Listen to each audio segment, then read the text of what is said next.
Hello, listeners, and welcome to Accountable India, the podcast where we hold a mirror to the decisions shaping our nation's future, asking tough questions about progress, responsibility, and the cost of ignoring warnings.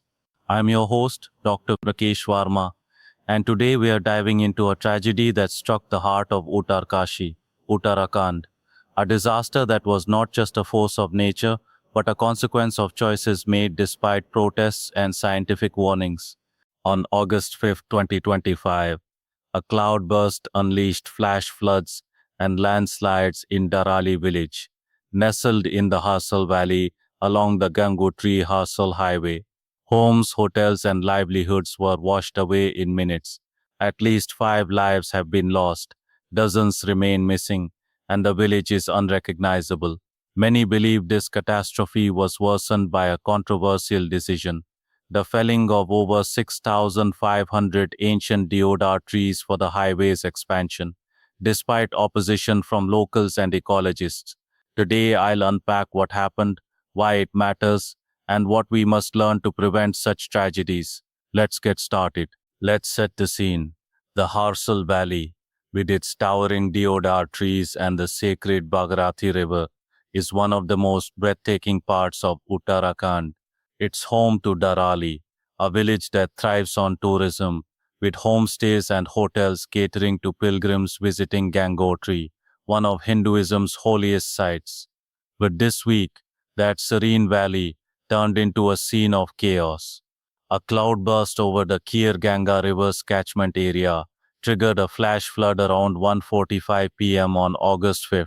Muddy torrents carrying boulders and debris tore through Darali, destroying 2025 hotels and homestays, wiping out the market area and leaving families homeless.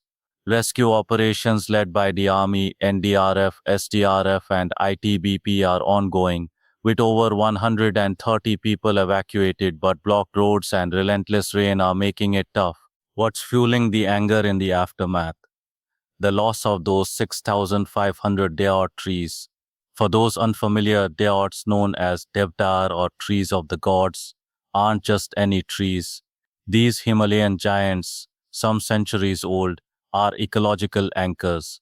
Their deep roots hold fragile slopes together, prevent erosion, and regulate water flow during heavy rains.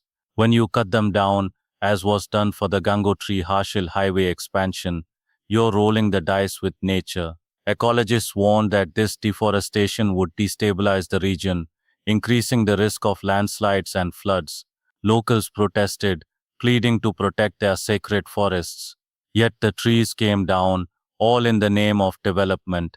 Let's talk about why this matters.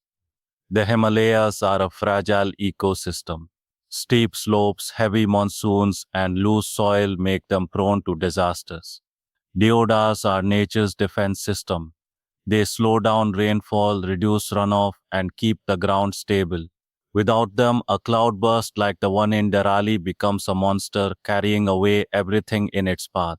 Reports describe how the flood swept through the village, turning the gentle Kir Ganga into a torrent of destruction. This isn't a one-off.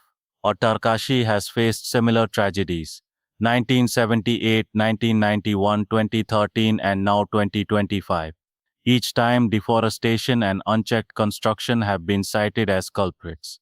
The highway project, meant to boost connectivity and tourism, disrupted natural drainage and weakened slopes, amplifying the disaster's impact. But it's not just about ecology. The deodars are woven into the culture of the Harsil Valley. They're sacred, part of stories and rituals, symbols of resilience for communities who've lived in harmony with this land for generations. Losing them feels like losing a piece of their identity.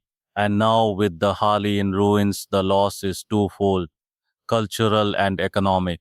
Tourism is the backbone of this region, and with hotels and homestays gone, livelihoods are shattered. Imagine being a family who ran a guest house, now watching it reduced to rubble, knowing the warnings you raised were ignored. So, who's accountable? The decision to cut those trees wasn't made in a vacuum.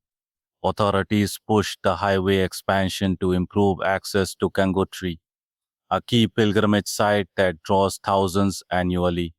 But at what cost? Ecologists provided data, locals shared their wisdom, yet the project barreled forward. This raises questions we must demand answers to. Why were environmental impact assessments ignored? Who approved the felling of 6,500 trees? And why weren't alternatives explored? This deserves a thorough investigation. Their response to the disaster has been swift. I'll give credit where it's due. Chief Minister Pushkar Singh Dhami is overseeing relief efforts, with army helicopters and disaster response teams working round the clock. PM Modi and Home Minister Amit Shah have pledged support, but rescue is only the first step. To prevent this from happening again, we need systemic change. First, reforestation. Plant new trees, prioritize native species like deodars, and protect existing forests. Second, enforce stricter building codes in the Himalayas. No more hotels on unstable slopes. Third, invest in technology. AI driven early warning systems could predict cloudbursts and save lives. And most importantly, listen to the people who call these mountains home. They know the land's rhythms better than any planner in a distant office. As I speak, Darali is fighting to survive. Families are sheltering in army camps and schools, sharing what little they have. The resilience of these communities is inspiring, but they shouldn't have to bear the cost of decisions they oppose. This tragedy is a wake up call. Progress doesn't mean sacrificing nature or ignoring science. It means building smarter, listening better, and valuing the voices of those who pay the price when things go wrong. That's all for today's episode of Accountable India. The story of Darali is a reminder that accountability isn't just a buzzword, it's a necessity. If you'd like to support relief efforts in Uttarkashi, check the show notes for verified organizations. Join us next time as we continue to question, challenge, and demand better for India. I'm Dr. Rakesh Varma, urging you to stay informed and stay engaged. Until next time, take care.